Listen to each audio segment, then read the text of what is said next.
అమావాస్య తిథి వస్తే పితృదేవతలు మధ్యాహ్నం 12 గంటలకి ఇంటికి వస్తారు, కొడుకింటికి.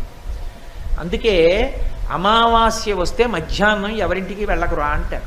ఎవరింటికి వెళ్ళకురా అని ఎందుకంటారంటే వాడి ఇంటి ముందు పితృదేవతలు నిలబడతారు. అమావాస్య మధ్యాహ్నం 12 గంటలకి పితృదేవతల పేరు చెప్పి జలతర్పణం చెయ్యాలి.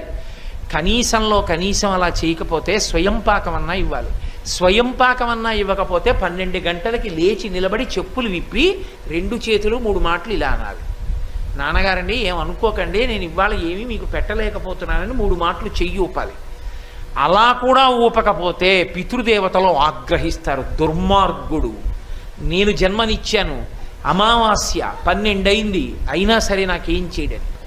పితృదేవతలు ఉంటారు, వాళ్ళకి ఒక లక్షణం ఉంటుంది.